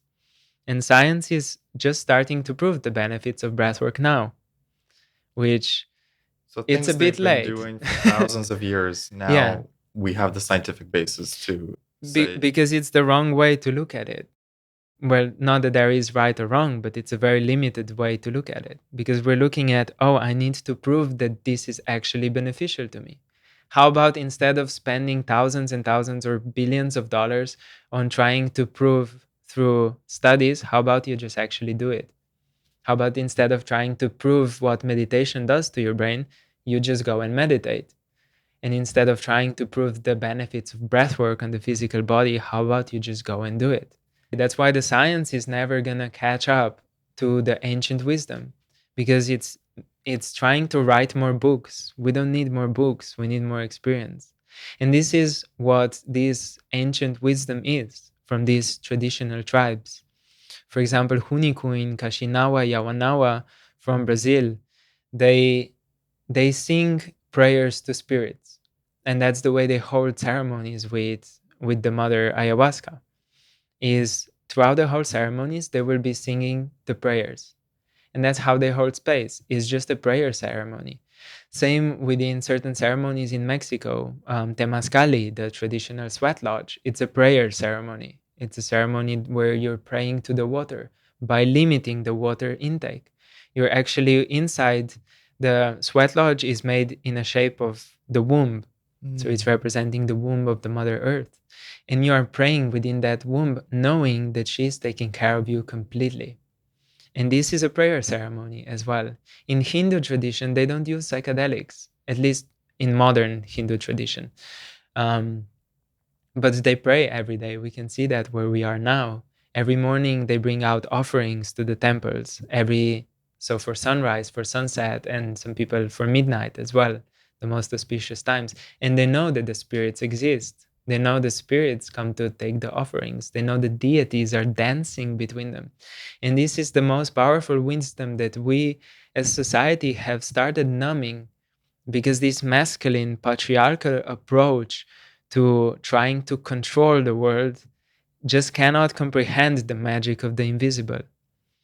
And the society has been built on science. The society has been built on like these limited structures. What we learn in school is such outdated information. I've been talking to a couple of doctors that are my best friends and some of the facilitators as well at my retreats. They said that when they went to school, to the medical school, some of them are MDs, they said that the information given to them was already outdated back then. And that was 15, 20 years ago. And they're still teaching the same information. The latest science of biohacking, of nutritional wellness, did not catch up. They still teach you the food pyramid where the carbohydrates are on the bottom, which we all know not to be the best thing. For people who want to find the most up-to-date knowledge, where should they go? For the most up-to-date knowledge, I would say there's a lot of research that needs to take place. and I wouldn't say I claim to know what it is. Mm-hmm. Within the circles where some of my community is, I think it's fairly recent and updated, and it's very, let's say, proved. Do you feel disconnected when you go to, big cities, back to sort of Western Oh, society? yes. Yes, I do. That was one of my first really big shocks, was after leaving the jungle for the first time. I don't remember exactly where that was. It might have been in Peru. I think I left the jungle and I went to a bigger city, and I was in such a shock. How do people not live with compost toilets? How do people not harvest their own food? And supermarkets are such a waste. There's food that could feed hundreds of people in there, and most of it is going to get thrown in the trash. It's just mass produced, these kind of things. And then all the marketing and all the spending money on things that we don't need, new clothes or perfumes, they're toxic to the body. And then watching as well what people consume, for me, still becomes a shock. How are you still drinking alcohol? Have you not get the latest memo? Why are you eating sugar? It works like cocaine on your brain. I think addiction is part of it as well, though. Addiction is part of it. Numbing is part of it. The lack of information or the ignorance is part of it. But that is something that we just cannot keep denying, because right now we have internet. Everything is on the internet. You need a few searches and you're going to know what is good and not for you. It doesn't take a genius to give you a nutrition plan. You need to have your own wisdom, your own guidance within your own body as well, to discover what works for you. Because that's also something that happens with the trends. We look at different diets, and some person healed from a certain illness by following a certain diet. So they're going to be selling this course on how you can do the same. But my question is, can you? Can you actually follow the diet that worked for someone else and have the same result by yourself? Maybe, maybe not. What is your dream for the planet? That's a good question. Um, I don't think I have any dreams that I would want to specifically manifest. I think I'm allowing whatever needs to happen to come through. Do you have a dream of seeing these cities that are a bit disconnected from the natural world to come together with nature, for people to come together, for communities to come together? I want to say I would like to see that, but that would imply that I have personal desire to do that. I think it's all a part of a larger plan again. It's the divine intelligence that's guiding whatever way it goes to. So it's the trust that things are working out as they should be. I think everything is going to go in the direction where it needs to go. When the more we awaken to that understanding, the more we're going to follow our own personal discernment, our connection to the source, because that is the most important. And when we connect to the Mother Earth and when we connect to the source, we're going to be acting in the way that's in most integrity, with the way that is in the benefit of all. So when a mass awakens to that, I think it can create a huge change. But if the mass doesn't awaken to that, I think that's also a part of the divine plan. Our job, for people who have started waking up to that already, is that we spread it and we share it as much as we can. That's why some of our biggest projects, some of our visions within my community are just to spread it as much as we can. But aside from that, we cannot force people to change. We cannot force society to change. What we can do is not to fight it, to accept it as a shadow aspect of ourselves, and then keep going in the direction that is moving us towards ascension instead of making us fight. And I'm saying that because, as you know, my previous blog, The Unconditioned Curiosity, a lot of my posts were fairly environmental. I would have these huge monologues where I would go about how society is messed up because of what they are doing to environment, to Mother Earth. And it was such strong passion within me to change that. But in a way, I'm still feeding the same animal. I'm still feeding the same energy. So instead of trying to fight that, instead of trying to change that, I will do whatever my soul needs to do to awaken as many other souls as it can. And I'm not fighting it anymore. I trust that the divine has everything in its own hands. And whoever needs to be in this journey in whatever way they need to are going to learn exactly the soul lessons that they need to learn.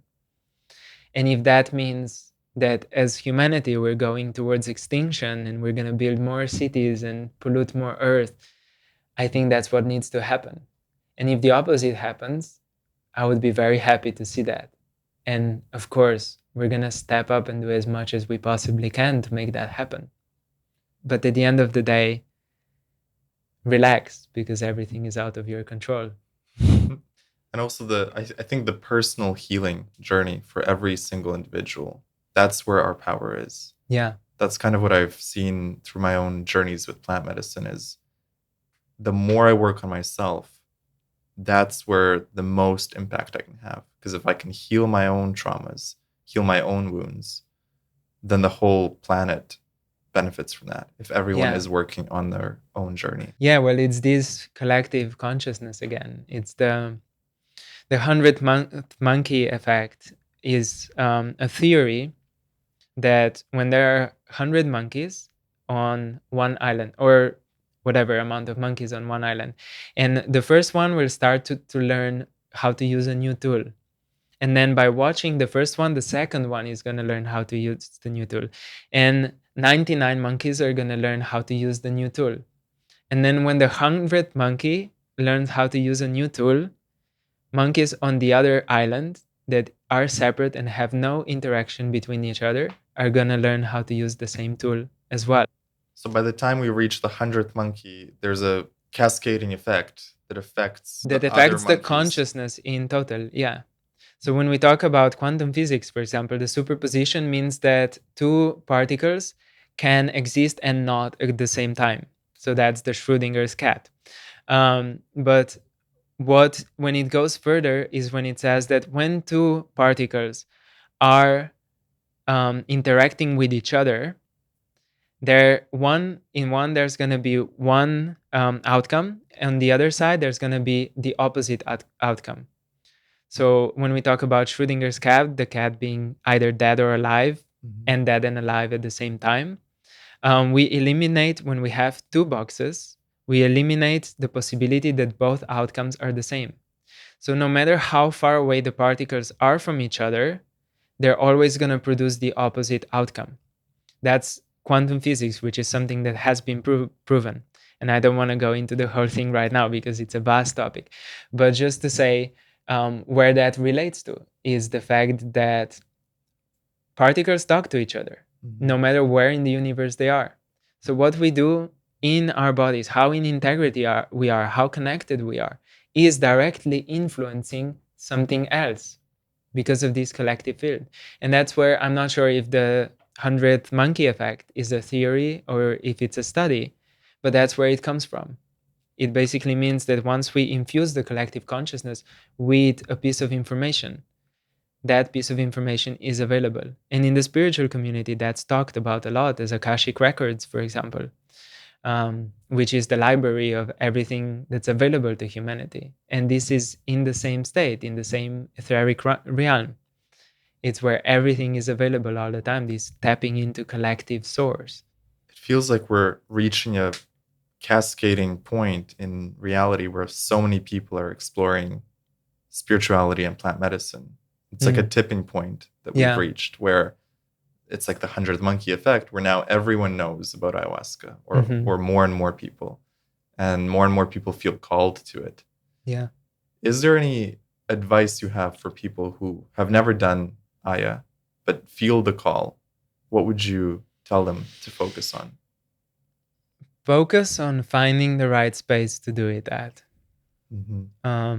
Making sure that integration is as taken care of as the journey itself. One of my teachers used to say that integration circles are the medicine. He said integration circles are more powerful than drinking ayahuasca. Integration circles is the morning after. The morning after or the afternoon after, where if you have a everyone little gathers nap. together Yeah. and And they shares. share their experience. He said that ayahuasca, the way it works is it moves like a snake throughout the ceremony. So some person might get the head and the other person might get the tail. But you don't know how your journey is affecting the collective. You don't know how your personal healing is affecting collective healing until you know how the whole ceremony went. So you need to hear other people's perspective as well. And sometimes what seemed like a difficult journey for you, you might have a contrast. Maybe somebody had much more difficult journey than you. And maybe that for you already is like very healing. Or just understanding how other people had the most beautiful journey as well might help you with the integration. And just talking to a person who is leading the ceremony, making sure that they're very experienced at what they do and they're drawing on at least some sort of the wisdom that's coming from the people that the medicine is coming from. I would say it's very important. So yeah, integration definitely before and after the ceremony is super important. One thing I noticed in my circles after the ceremonies is that even the people who were having the toughest time in the trip, and you could tell, they were crying all night, they were purging all night. In the morning, every single person in the group was like grateful. Yeah. Gracias a la madre. Gracias a la madre. Yeah. They're feeling the gratitude to the mother. Yeah. And even the person that I know was having just the most difficult time, they are still finding in that experience something really powerful for them. And I found that really inspiring to see that in every person. Not one person said that was the worst thing that ever happened. I've had someone where I said that. I've had some ceremonies that were fairly traumatizing. And that's where I think it's very important for people to understand the way the medicine works. And if you sign up for a retreat that's going to give you 3 ceremonies, the medicine, this intelligence of the plant is going to work throughout the 3 ceremonies. Mm-hmm. So you're going to get a beginning and you're going to get the end. It's important to follow up with the process. For me, all the healing that I needed from that ceremony that was not making me feel the best was just to do another one right after. Because from the next one, I learned that what was actually a tough process for me was just me not surrendering to the medicine or not accepting my ego. And that's why it's also like when you are coming from, let's say, the 3D matrix, when you are coming from, living in a box life, in a box apartment, in 9-to-5 job, when you come into these ceremonies, it's important that you are interacting with people that have been going through the process. That's why I mentioned integration. It's so important. If you have access to psychedelic integration specialist, that might be even better. We might think that's not necessary and I can handle it, and you probably can. But it's like going into the forest and going there with a flashlight. The flashlight is illuminating a direct path that you can see. Whereas if you go with just a light bulb, it's going to shine a little bit towards everywhere, but you're not really going to see the way. So some people that help you discover your intention, that help you integrate after, if you have this process, it's much more powerful than even doing 10s or 20 ceremonies that are not being integrated properly. So finding mentors, finding people who can help you integrate. Yeah. That's the key to not just doing the medicine for the sake of doing it, but to heal and learn from it. Exactly. Because we can also see that in our communities. You can always meet people that are just going back for it more and more because they are not able to get their homework, They're seeking something other than maybe what they came for initially. Yeah.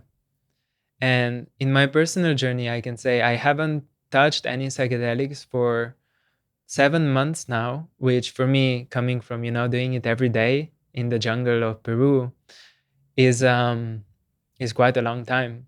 But right now I'm in the stage where I'm feeling like I don't need that, because everything that I need answers to is coming from my meditation practice. And I know when I close my eyes, again, I'm in this shamanic imagery world where it's infinite possibilities of everything. And I know that what I'm experiencing here is just the shadow, the 3D shadow of the 4D world. And it doesn't need a psychedelic for me to show me that. It doesn't need this external intelligence to show me that. So that's another lesson that is like really powerful coming from that. And I would encourage everyone who does feel the call. Maybe that's not for you. Maybe ayahuasca is not for you, and maybe mushrooms are. Maybe none of it is for you. I'm encouraging for people to find whatever works for you, because you can also access DMT states without the psychedelics through breath work. through breath work, for example. So tuning in to your gut and just feeling it out, seeing, is this for me? Is this not? Why am I called to it? What is my intention? Yeah, why am I even like considering doing it? Is it because everyone else has done it so far? Or and it's the popular thing to do? It's a popular thing to do. It's trendy right now. Do I want to do it because it's trendy? Or is it something your soul wants you to do? And if that's the case, then please go ahead and do it.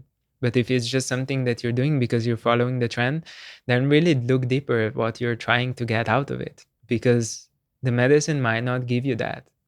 If there's still an issue that needs to be solved, it might illuminate it for you, but you're going to have to work after. Jakob, it's been such a pleasure having you on the podcast, and it's been just a fantastic conversation. Is there something you'd like to leave the listeners with? Some piece of advice on how they can either tune into themselves or to live an epic life? I would say there's so many things you can do.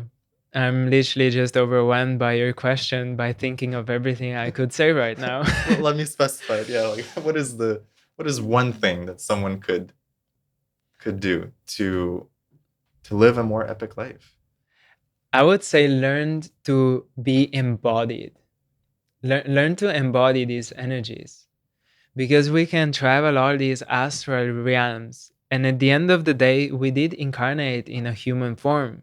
So just being really embodied in everything you do, I think it's our biggest purpose. And it doesn't go far beyond that. When we're talking about the purpose of life, it doesn't have to be to make millions of dollars or influence millions of people. It's just experience this human experience. So when you say embodied, you mean just being? Just being with everything that comes. Be with your less than positive emotions. Be with whatever is coming up for you. Feel it in your body. Feel your connection to the source, but without going there, while still being here. I would say the most powerful thing in my journey is being in complete devotion. And sometimes religions try to force that, and then it becomes all corrupt and weird. But behind that, there is such profound wisdom. Because when you are in devotion, when you are understanding that there is higher power and source, you are free. You are literally free to experience the free will, to experience the embodiment of the human self. And learn to take care of that human vessel as well. There's like where a lot of nutrition you can learn when you can start moving, when you can start enjoying whatever your physical experience is. And then your mind, develop your mind. That is also a powerful tool that we have, meditate. So all of these, I would say, come into like the embodiment aspect of being human. Wonderful. Where can people find you? I have a website called Vortex Retreats, which is a company that organizes different retreats in different powerful vortex locations around the world. And we work a lot with plant medicine, guiding people through integration from a week before to weeks after the retreat itself.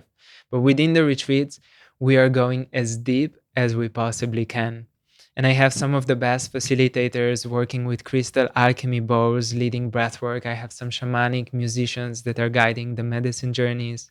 We have pre-written microdosing protocols that are going to help you break through everything that's holding you back, as well as EFT, emotional freedom technique, trauma releases, stuff like that. And if you want to see what we're offering, we have it on the page vortexretreats.com. And we're going to be moving around. So there's always a chance to go to the location that feels the best for you, but it's going to stay a strong group of facilitators that I know can really hold the space. And an exciting thing that happened is we just became a part of the collective called Satori, which is allowing people to go through guided integrations pre and post retreat if they sign up through their platform. So that's giving you basically a shopping list of all the therapists. So you can choose who you want to work with individually, one on one, to have like your specific integration. So for integration, it's really the place to go is vortexretreats.com, and the facilitation that you mentioned with with therapists. Satori, it's really powerful. The way we're doing it as well in our retreats is we have a psychedelic integration coach on site at all times, as well as we're working with different frequency technologies. So we're weaving in the science, the modern science, as well into the mix. And some of it is actually quite ancient knowledge, and some of it is quite modern, as well as modern energy healing techniques such as pranic healing and theta healing, Reiki. They're all kind of a mix of everything that we do and we offer. Awesome. Jakob, thank you. Thank you so much. Thank you for having me. You've been listening to the James Xander Trip.